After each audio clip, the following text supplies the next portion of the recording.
Hello बच्चों, आज हम लोग लिमिट से स्टार्ट करेंगे। कैलकुलस का यहाँ से स्टार्ट होगा और आप समझना चाहते हैं कि जेई मेन में अगर आपको कुछ बेसिक मार्क्स इकट्ठा करने हैं तो कैलकुलस से आप इकट्ठा कर सकते हैं। कैलकुलस के क्वेश्चंस डिसेंट आते हैं, बहुत टफ नहीं आते हैं।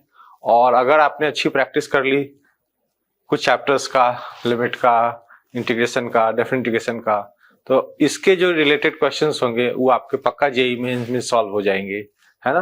और फिर आगे हम देखेंगे जेई एडवांस में क्या करना है।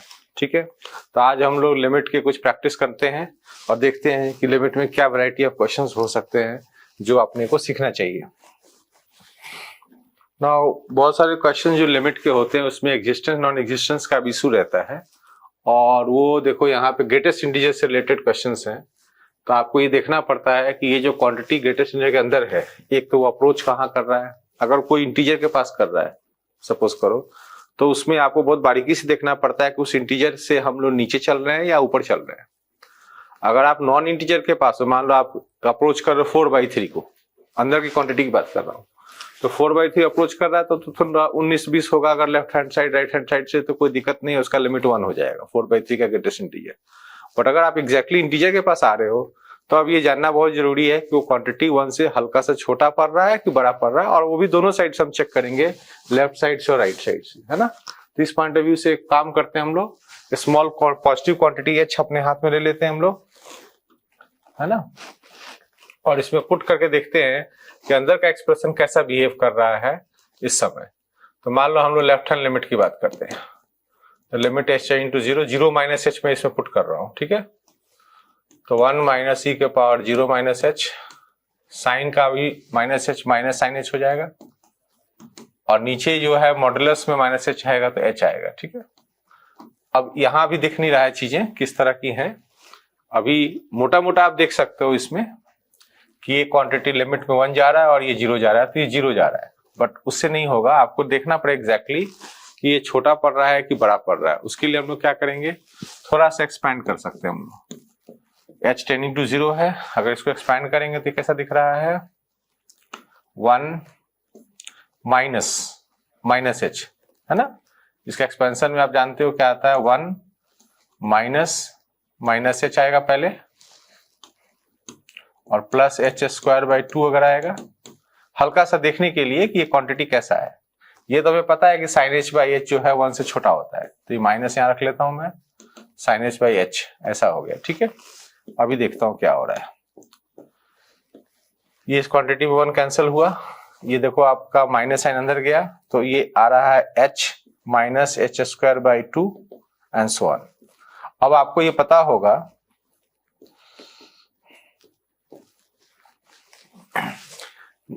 एक मिनट, ये माइनस साइन रह जाएगा यहाँ पे, देखो ये माइनस साइन, ये माइनस अंदर से मल्टीप्लाई हुआ है, ये माइनस आगे बाहर रह जाएगा, ठीक है। तो आपको ये दिखाई दे रहा है कि ये क्वांटिटी हल्का सा 1 से छोटा है, स्मॉल क्वांटिटी 1 से थोड़ा सा छोटा होगा, और लेकिन ये नेगेटिव हो गया ये क्वांटिटी, है ना। तो 1 से आप छोटा हो, मान लीजिए आपका मान लो डेटा होगा 0.99, है ना, और उसमें भी आप नेगेटिव हो गए तो मतलब माइनस 0.99 हो गए, तो माइनस 0.9 का ग्रेटेस्ट इंटीजर लेना है तो कितना आएगा, -1 आएगा, isn't it? ये हमने लेफ्ट हैंड साइड से देखा, ठीक है। अब हम लोग राइट हैंड साइड से देखेंगे, तो राइट हैंड साइड से क्या होगा, limit h into 0, same style में हम लोग लिखेंगे। इसको अपन पहले लिख लेते हैं, अंदर से क्या था, 1 माइनस ई का power h sine h/h greatest integer, limit h into 0, 1 minus h, इसको खोलेंगे आप इसको तो आपको पूरा माइनस साइन आएगा यहाँ पे कॉमन, h प्लस h²/2 वगैरह वगैरह आएगा, और साइन h/h। इसका भी सिमिलर हालत है, ये क्वांटिटी हल्का सा 1 से छोटा है साइन h/h, और ये नेगेटिव है क्योंकि h तो हमारा पॉजिटिव है, तो नेगेटिव क्वांटिटी में वैसा ही बिहेव कर रहा है जैसे ये था। अब आप इसमें एक चीज डाउट करना हो सकता है आपके दिमाग में कि आपका h माइनस h²/2 है, but when h is very small, h²/2 h के काफी छोटा होता है, तो इसलिए हम लोग इसमें डोमिनेंट साइन h का ही रखेंगे। h का साइन यहाँ पे नेगेटिव दिख रहा था, इससे हमें उसको अफेक्ट नहीं करेगा, ठीक है। तो उस पॉइंट ऑफ व्यू से भी आप देखोगे तो यहाँ पे भी आपका वैसा ही क्वांटिटी आ रहा है, -0.99 जैसे हमने बात किया था, और उसका ग्रेटेस्ट इंटीजर लोगे तो फिर से -1 होगा। फॉर्चुनेटली दोनों लिमिट्स इक्वल आए हैं, left hand limit right hand limit, hence limit exist and limit will be equal to -1। तो इससे हम लोग का आंसर ये आ गया। ठीक है, आप ऐसा नहीं कर सकते कि अंदर वाले का लिमिट ले लो फिर बाद में ग्रेटेस्ट इंटीजर लो, ये नहीं कर सकते। अगर आप अंदर वाले का लिमिट लेते तो ये लिमिट अंदर से 0 आ जाता। आप चेक करो, ये क्वांटिटी तो 1 अप्रोच कर रहा था, ये 0 जा रहा था, तो 0 × 1 तो 0 आ जाएगा। 0 का ग्रेटेस्ट इंटीजर लोगे तो 0 आ जाएगा, तो वैसे करके तो गलत हो जाएगा फिर, है ना।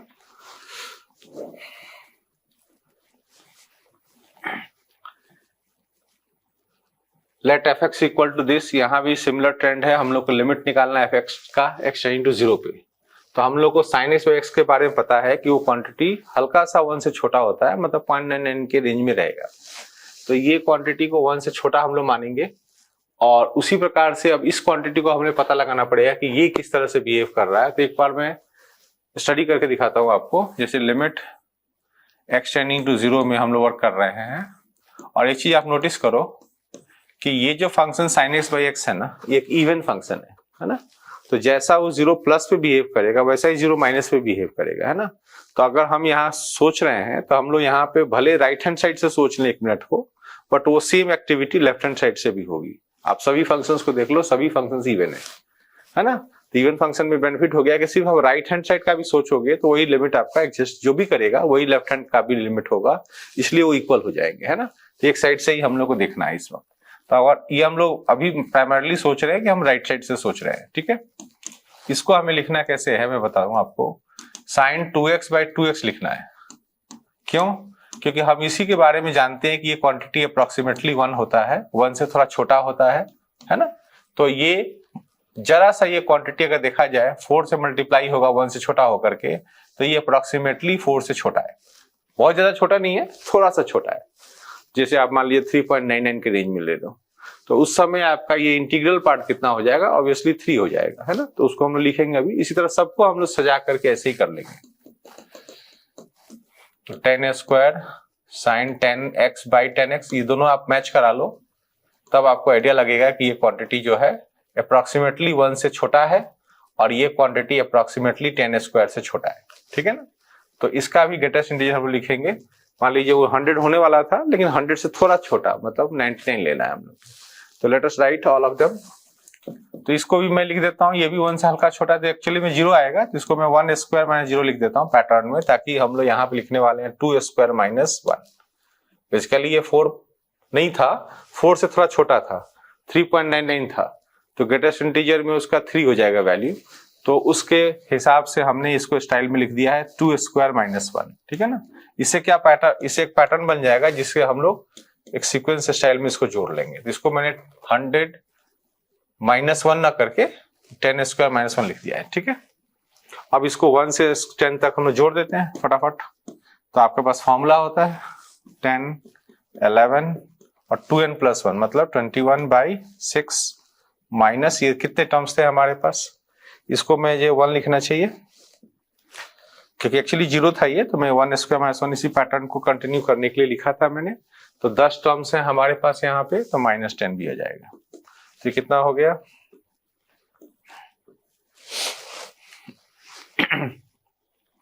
तो इसको कैंसिल कर लें आप। तो इसको आप कैलकुलेट कर लें, ये 385 आ जाएगा, -10 दैट इज इक्वल टू 375, ठीक है। तो आपको ये आंसर आ जाएगा। ऑलराइट, तो इसमें आप डायरेक्टली इस क्वांटिटी का लिमिट नहीं निकालना है, आपको इसके बारे में समझना है कि छोटा है कि बड़ा है। और ये आपका जो एनालिसिस है ये एक तरफा हुआ इस वक्त। मान लीजिए मैंने राइट हैंड साइड से प्रोसेस किया है, बट सिंस ये फंक्शन इवन है तो लेफ्ट हैंड साइड से भी वैसा ही बिहेव करेगा।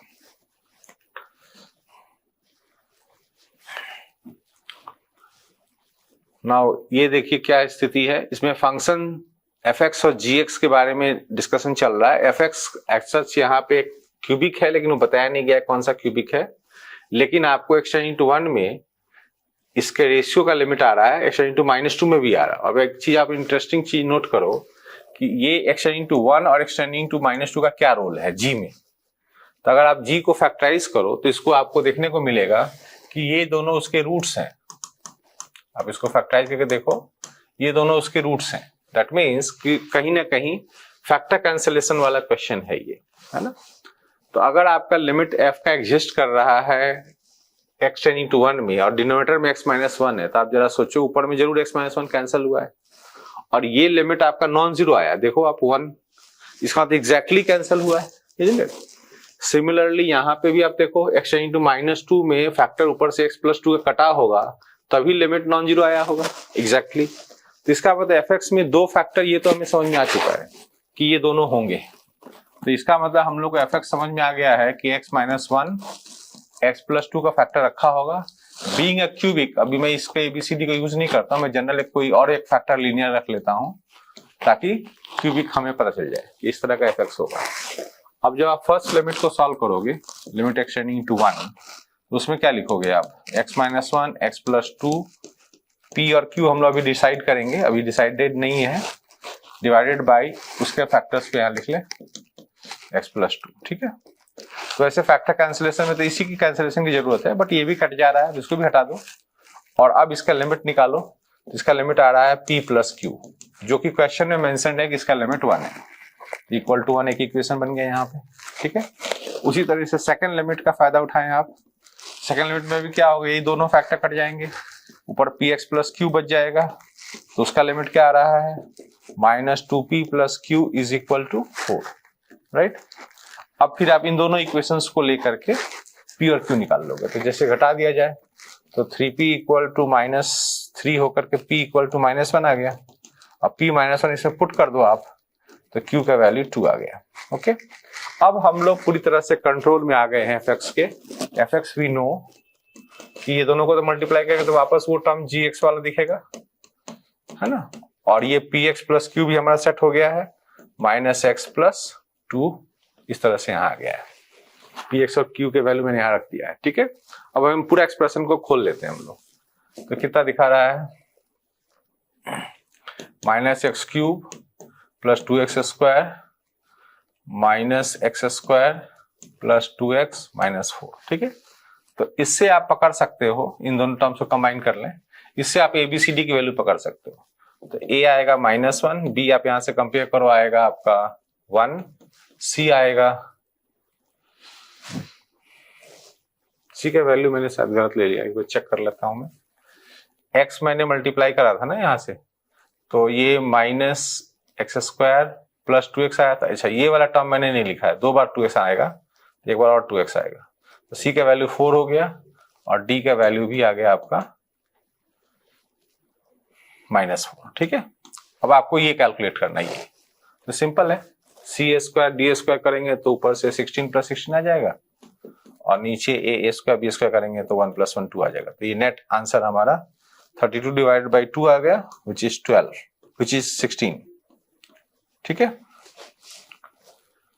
तो यहाँ पे आपको ये जज करना था कि आपके fx में ये 2 बार ये gx ने ये फैक्टर काट काट के अपना जो फैक्टर उसके खुद के हैं वो लिमिट निकाला होगा।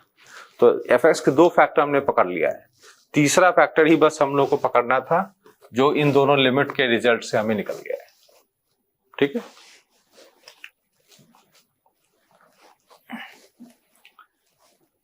Late alpha beta be roots of the equation. अब अल्फा ए का मतलब अल्फा भी ऑब्वियसली डिपेंडेंट अपॉन ए, क्योंकि ये जो क्वाड्रेटिक आप सॉल्व करने में इंटरेस्टेड हो, इसमें ए में रिजल्ट आएगा अगर क्वाड्रेटिक को सॉल्व किया जाए।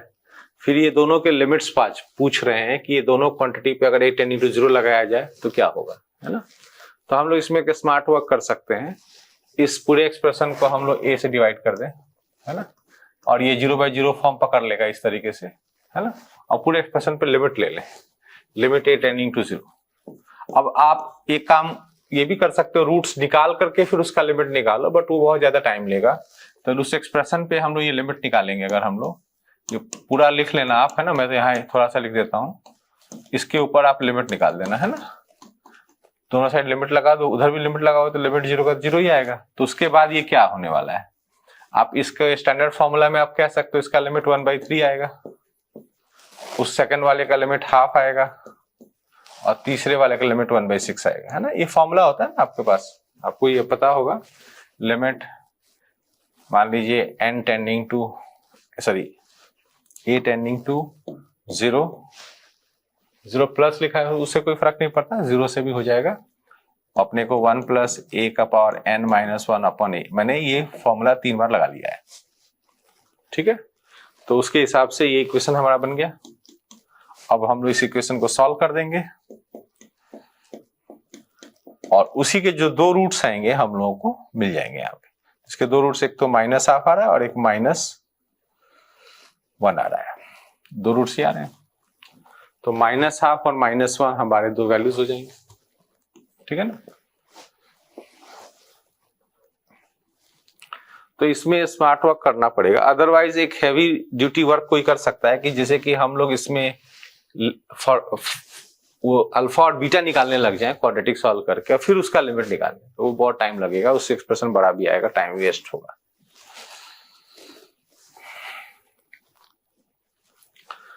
तो यहाँ पे भी एक क्वाड्रेटिक से रिलेटेड सवाल है कि ये अल्फा बीटा इसके रूट्स हैं, है ना। तो जब अल्फा बीटा उसके रूट्स हैं तो आपको समझना चाहिए कि x square plus B X plus C को आप क्या रिप्लेस कर सकते हो, आप उसको रिप्लेस कर सकते हो x minus alpha x minus beta के रूप में। x स्क्वायर कोफिशिएंट 1 है तो यहाँ भी कोफिशिएंट 1 रहेगा, इस तरीके से आप इसको रिप्लेस कर सकते हो, ठीक है ना। इससे हमें क्या होगा कि लिमिट स्टडी करने में आसानी होगी। तो यहाँ पे एक्सप्रेशंस हैं और मैं इसमें एक काम करता हूँ, ये x square plus B X plus C दो जगह लिखा हुआ, उन दोनों जगह इसको रिप्लेस कर देता हूँ, ठीक है।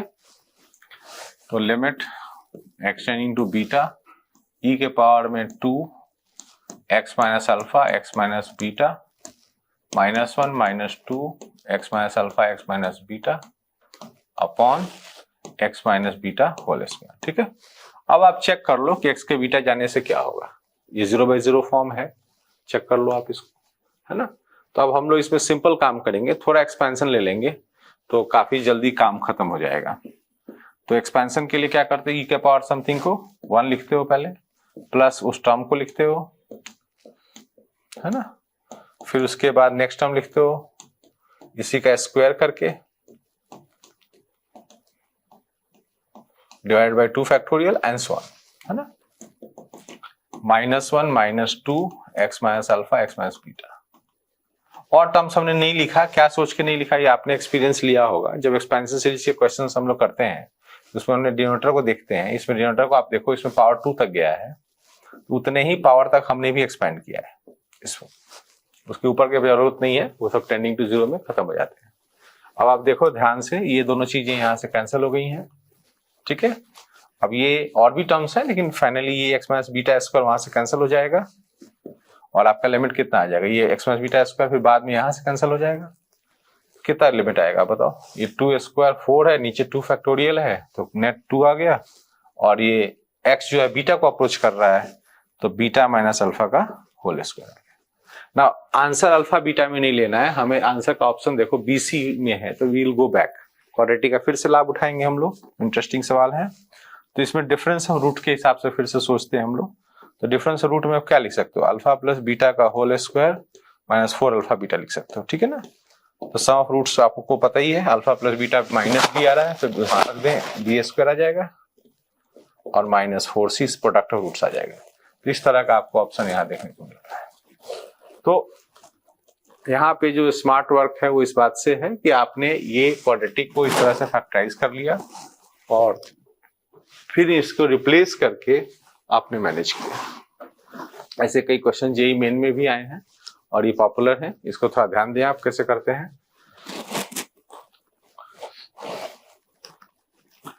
The value of this limit, now इसमें एक चीज आप नोटिस करो कि cos c minus cos d का फॉर्मूला लगाया जा सकता है।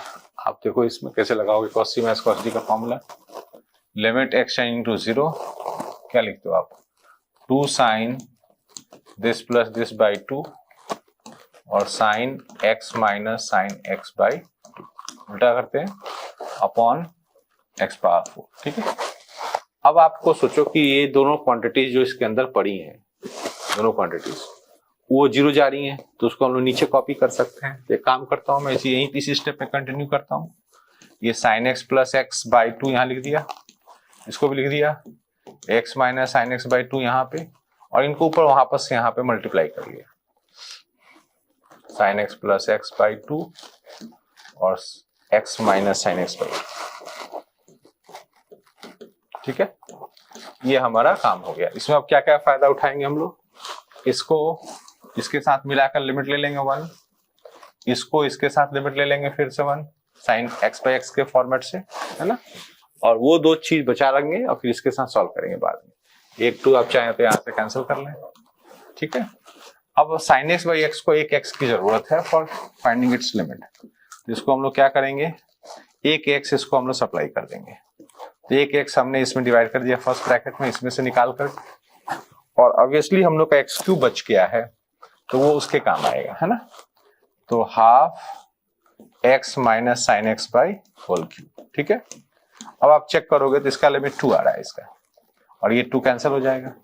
तो फाइनली आपका क्वेश्चन बच गया इतना, x minus sine x by x cube. अब इसको आप एक्सपेंशन से ले लो, x का साइन एक्स का एक्सपेंशन आपने याद किया होगा, तो उसके हिसाब से आप निकालो। x कैंसिल हुआ, आपका ये 1/6 दिखा रहा है लिमिट। ठीक है, ये आपका आ गया। तो थोड़ा सा इसमें फॉर्मूले का एक इस्तेमाल हुआ है और आपका काम आसान है। It's not very tough question. ये क्वेश्चन बहुत इंटरेस्टिंग था, ये जेई एडवांस में आया था, और आपने नोटिस किया होगा कि कई क्वेश्चंस जेई एडवांस के एग्जैक्टली सेम डेटा के साथ या फिर थोड़ा मॉडिफाइड डेटा के साथ जेई मेंस में आता है।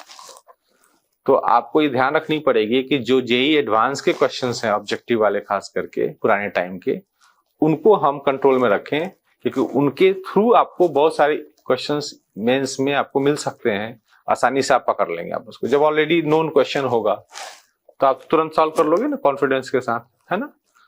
तो इस चीज का फायदा उठाएं कि जेई एडवांस के जो पुराने क्वेश्चंस हैं पीवाईक्यूज, उनके सॉल्व करें, ऑब्जेक्टिव कर लें कम से कम। सब्जेक्टिव अगर ना भी करें तो कोई दिक्कत नहीं है, ऑब्जेक्टिव कर लें।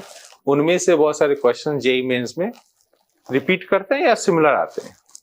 ठीक है, तो इसका आप थोड़ा ध्यान रखें। नाउ लेट अस सी, इसमें ये x into π/2 पे 0/0 फॉर्म में आप चेक कर लेना। अब हमें इसमें ट्रिग्नोमेट्री का इन्होंने काफी बड़ा एक्सप्रेशन दे रखा है, हमें बस इस कॉन्सेप्ट लगाना है जिसमें कुछ कुछ चीजें कंबाइन करके हम लोग फैक्टराइज कर सकेंगे। तो ये देखो, आपको दिख तो रहा है कि दोनों को हम कंबाइन कर सकते हैं 1 + cos 2 थीटा के फॉर्मूला से। अब ये तो ऑलरेडी प्रोडक्ट में है, तो इसको और इसको हमें कंबाइन करना चाहिए, है ना। तो इस तरह के हम लोग स्टार्ट करते हैं। तो लिमिट एक्सटेंडिंग टू π/2, ऊपर भी हम लोग कंबाइन करेंगे, ऊपर भी। तो 8√2 साइन 3x + x का formula sine c + sin d के हिसाब से तैयार करें, तो ये 2x और cos x आ गया ऊपर। नीचे अभी इसको रखें 2 sin 2x sin 3x/2 को, और इस cos c - cos d है, ये माइनस बीच में दिख रहा है, cos c - cos d को आप कंबाइन करें तो उससे क्या लिखेंगे, -2 sin this + this/2। this + this/2 का मतलब कितना हो गया, 5 + 3 8/4, मतलब 2x हो गया, और this - this/2, तो वो हो गया सिंपली sin x/2। ठीक है, इस तरह से चेक कर लें आप। और इस क्वांटिटी को भी कंबाइन करेंगे हम लोग, 2√2 1 + cos 2x को लिखेंगे cos square(x). ठीक है,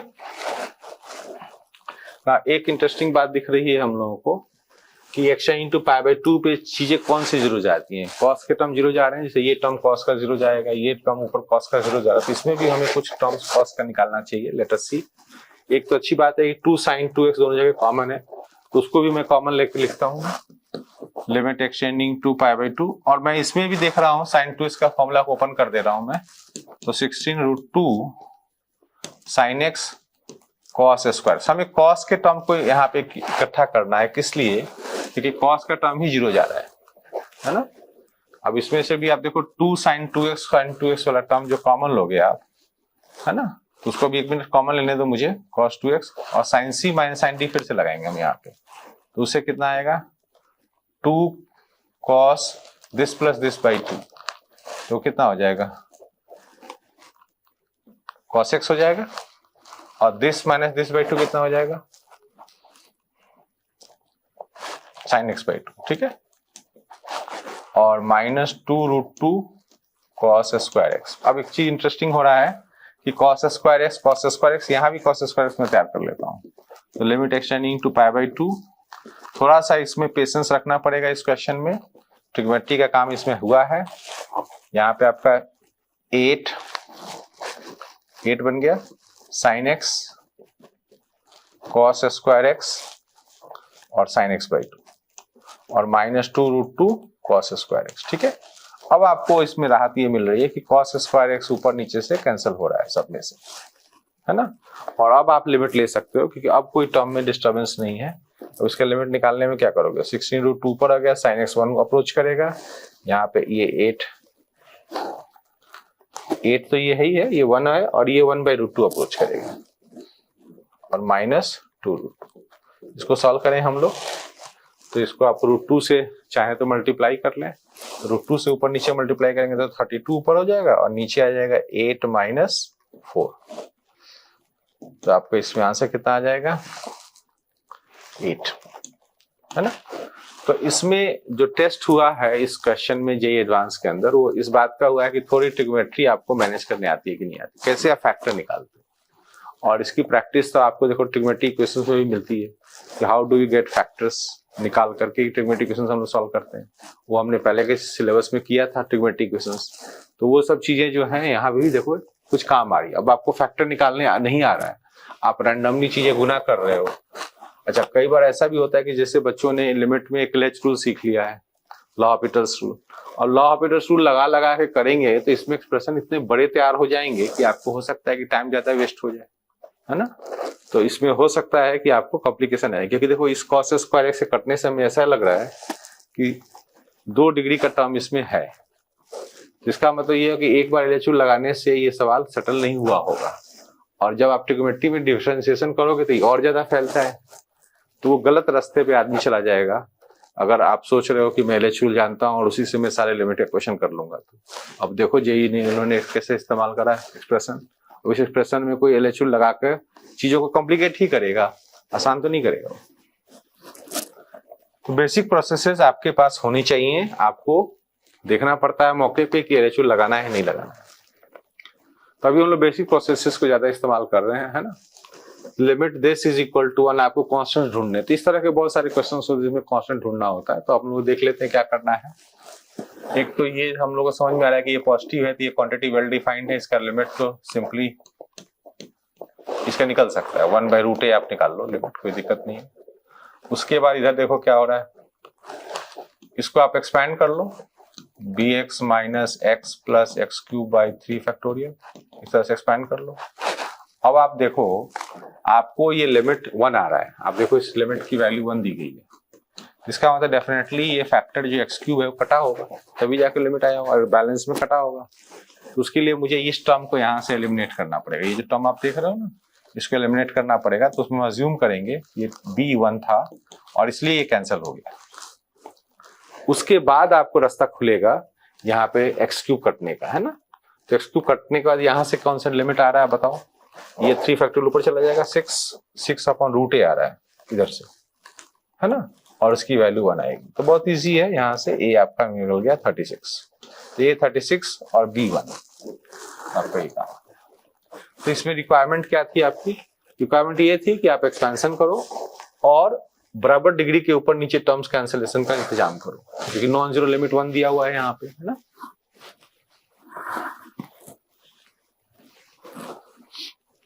आगे सिमिलर क्वेश्चन है जिसमें हम लोग इस तरह का ही काम करेंगे, लेकिन वो थोड़ा छोटा था, ये थोड़ा बड़ा है। लेट अस सी तो क्या कर सकते हैं हम लोग।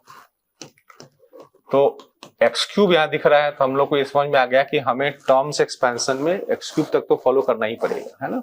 तो मैं एलसीएम ले रहा हूँ नीचे में, √1 + x 1 + bx, ऊपर में क्या क्या हो रहा है देखो आप, जैसे एलसीएम लोगे तो 1 + bx आ गया, -1 + ax टाइम्स ये 1 + x का पावर हाफ लिख लेता हूं क्योंकि मुझे इसको एक्सपैंड करना है। अच्छा, आपको ये ध्यान देना चाहिए कि जिन जिन टर्म्स का नॉन जीरो लिमिट निकल रहा है फैक्टर में, जैसे इसका फैक्टर में नॉन जीरो लिमिट निकल रहा है, इसका भी निकल रहा है, इसमें b का कोई रोल है नहीं, इन सबको हटाओ, इनको लिमिट लो इनका, तो इन सबको हटाओ, इसको रखना नहीं अपने पास, जो फैक्टर में नॉन जीरो लिमिट दे रहे हैं। अब इसको हम एक्सपैंड करेंगे, और थोड़े दूर तक करेंगे क्योंकि हम लोगों को एक्स क्यूब कैंसिल करना है ना, तो एक्स क्यूब तक जाना है। इसको एक्सपेंशन थोड़ा पेशेंस के साथ करेंगे। 1 प्लस एन एक्स का फॉर्मूला होता है, आपने ध्यान दिया होगा कौन सा फॉर्मूला मैं इस्तेमाल करने वाला हूँ। 1 प्लस इसका एक्सपेंशन जो होता है 1 plus n x plus n n minus 1 by 2 factorial x square plus n n minus 1 n minus 2 by 3 factorial x cube. इस तरह का एक्सपेंशन आपको करना है, ठीक है। तो लेट अस डू। एन यहाँ पे हाफ चल रहा है तो x by 2 half minus 1 by 2 x square half minus 1 half minus 2 by 6 x cube. X cube तक हमें एक्सपेंड करना था, ये हमें पहले ही समझ में आ गया था उसको देखकर, इस एक्स क्यूब को देखकर, ठीक है। अब इसके बाद सिंप्लीफिकेशन का काम शुरू होगा, तो आप इसको सिंप्लीफाई करना। मैं आपको थोड़ा सपोर्टिंग चीजों को कंप्लीट करने के पॉइंट ऑफ व्यू से लिख देता हूँ यहाँ पे क्या क्या चीजें आपको जरूरत पड़ सकती है यहाँ पे। तो 1 by x cube 1 plus B x minus, इसको ओपन करना है बेसिकली, पूरा चीज आप ओपन कर दें। तो 1 plus x by 2 minus x square by 8 plus 1 by 16 x cube. ये तो मैंने इसको सिंप्लीफाई किया, उसके साथ 1 गुना किया है ना। और अब उसके बाद मैं क्या करूंगा, ये जो एक्स है ना वो भी गुना करूंगा, तो माइनस एक्स में गुना करेंगे, तो उसको भी हम लोग जा सकते हैं क्यूब तक ही, उसके ज्यादा आगे जाने की जरूरत नहीं है, ठीक है। तो जब आप ये सब करोगे ना तो आपको इस तरह का एक्सपेंशन मिल जाएगा, है ना। तो ये तो मैकेनिकल कैलकुलेशन ही आप कर लेना। अब उसके बाद की बात शुरू होती है कि जब आपको एक्स क्यूब का टर्म काटना है तो उसके लोअर इंडेक्स वाले टर्म्स हट जाने चाहिए। तो 1 तो चलो हट गया, यहाँ पे 1 तो ये हट गया है यहाँ से। अब आगे का टर्म हम लोग देखते हैं। तो सबसे पहले लीनियर टर्म देखते हैं। लीनियर टर्म नहीं होना चाहिए, तो लीनियर टर्म कहाँ आ रहा है, एक तो बी आ रहा है यहाँ पे, एक यहाँ पे आ रहा है माइनस हाफ, है ना, और एक यहाँ पे आ रहा है माइनस ए। तो ये चीज 0 हो जाना चाहिए। फिर उसके बाद एक्स स्क्वायर का टर्म देखेंगे हम लोग।